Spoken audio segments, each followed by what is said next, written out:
20-ാം വയസ്സിൽ ലഭിച്ച സർക്കാർ ജോലി ഉപേക്ഷിച്ച് ദേവാലയ ശുശ്രൂഷയായി മാറിയ ചെങ്കൽ മൈലാക്കാവുങ്കൽ MT മാത്യു എന്ന കുട്ടപ്പൻ ചേട്ടൻ ഓർമ്മയായി.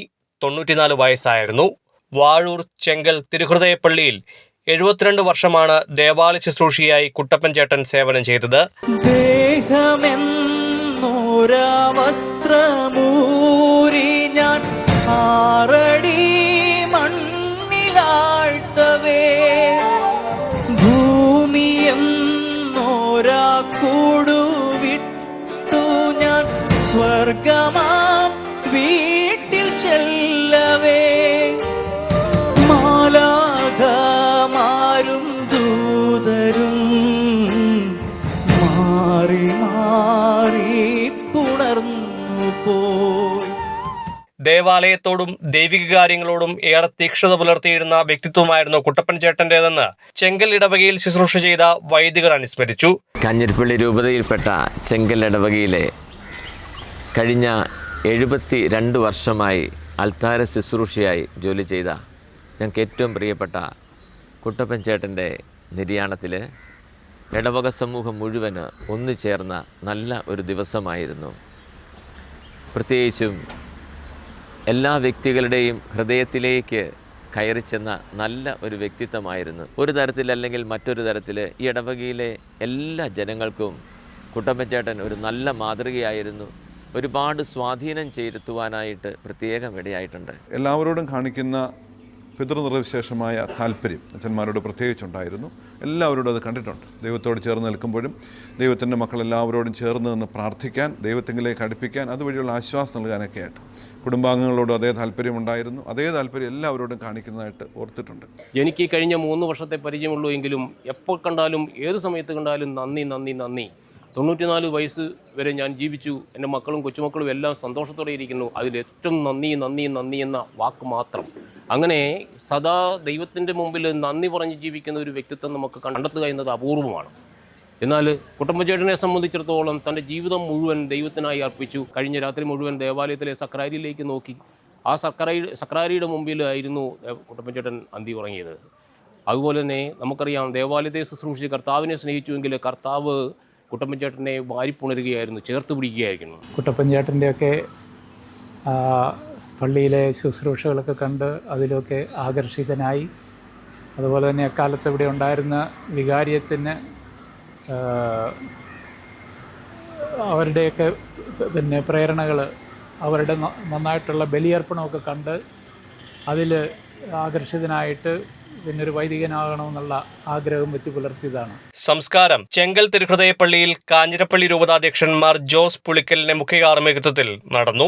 എത്രയോ ആളുകളെ അന്ത്യയാത്രയിൽ വികാരിച്ചന്മാരോട് ചേർന്ന് അനുധാവനം ചെയ്തുകൊണ്ട് സെമിത്തേരിയിലേക്ക് നയിച്ച ഒരു മനുഷ്യനാണ് ഇപ്പോൾ ഈ മൃഗമഞ്ചത്തിൽ ശയിക്കുന്നത്.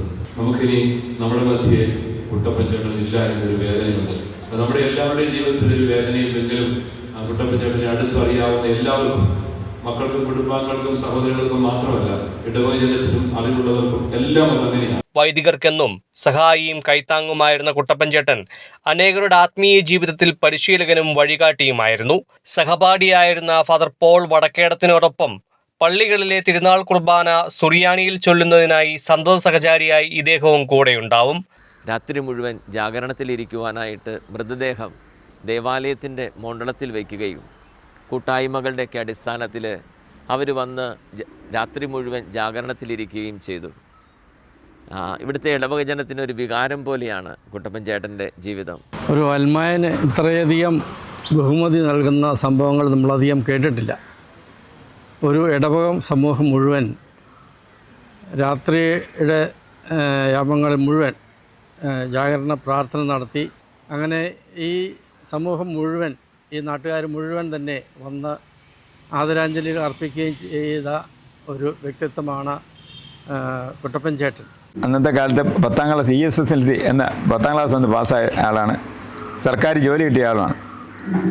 അച്ചായൻ്റെ അപ്പൻ്റെ പെട്ടെന്നുള്ള മരണം മൂലം ജോലി രാജിവെച്ച് തിരിച്ചു പോരേണ്ടതായിട്ട് വന്നു.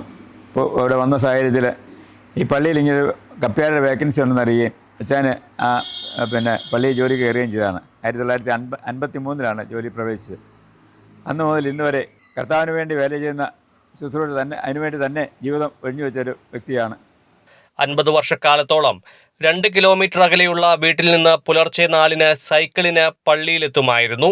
അതിരമ്പുഴ, അരുവിത്തുറ തുടങ്ങിയ പള്ളികളിൽ എല്ലാ തിരുനാളുകളിലും സൈക്കിളിൽ പണ്ടുമുതലേ പോകുമായിരുന്നു. പള്ളിയും ജീവിതവും രണ്ടായി കാണാത്ത കുട്ടപ്പൻ ചേട്ടൻ എല്ലാ ദിവസവും പുലർച്ചെയും ഉച്ചകഴിഞ്ഞ് 3-നും വൈകുന്നേരവും കരുണക്കൊന്തയും മറ്റു പ്രാർത്ഥനകളും ചൊല്ലും. അച്ചായൻ്റെ പാതയിൽ തന്നെ ഞാനും അച്ചായൻ്റെ ശുശ്രൂഷ ഞാനിപ്പം ചെയ്തുകൊണ്ടിരിക്കുകയാണ്.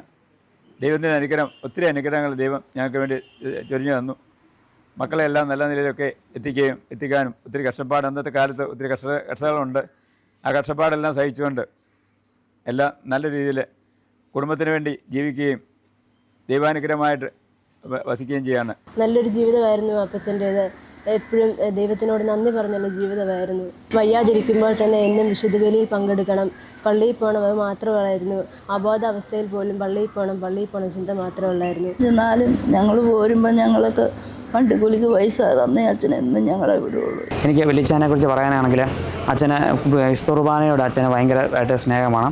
ഈ കൊറോണ സമയത്ത് പോലും വിശുദ്ധ കുർബാന കൂടാൻ പറ്റാത്ത സാഹചര്യത്തിൽ ഫോണിലൂടെയാണ് TV യിലൂടെയാണെങ്കിലും കുർബാന കാണുന്നതിന് വലിയ താല്പര്യം കാണിച്ചിരുന്നു. രോഗാവസ്ഥയിലായിരുന്ന സമയത്തും ഒരു വാക്ക് മാത്രമാണ് കുട്ടപ്പൻ ചേട്ടൻ എപ്പോഴും ഉരുവിട്ടുകൊണ്ടിരുന്നത്: ദേവാലയത്തിൽ പോകണം, എനിക്ക് വിശുദ്ധ കുർബാന വേണം. അങ്ങനെയുള്ള ഒരു കുട്ടപ്പൻ ചേട്ടനെ ആ ഭവനത്തിലേക്ക് സ്വീകരിക്കുക എന്നതായിരുന്നു ഇടവക ജനത്തിൻ്റെ ആഗ്രഹം. കുട്ടപ്പൻ ചേട്ടൻ്റെ ജീവിതമെന്ന് പറഞ്ഞാൽ കുടുംബവും ദേവാലയവും, പിന്നെ ദേവാലയവും കുടുംബവും, അങ്ങനെ ഇതിനു പുറമെ വേറൊരു ജീവിതമില്ലായിരുന്നു. ദേവാലയമായിരുന്നു കുട്ടപ്പൻ ചേട്ടൻ്റെ എല്ലാം. പോകുന്നേ ഞാനും എൻ ഗ്രഹം തേടി ദൈവത്തോടൊത്തുറങ്ങിടാൻ.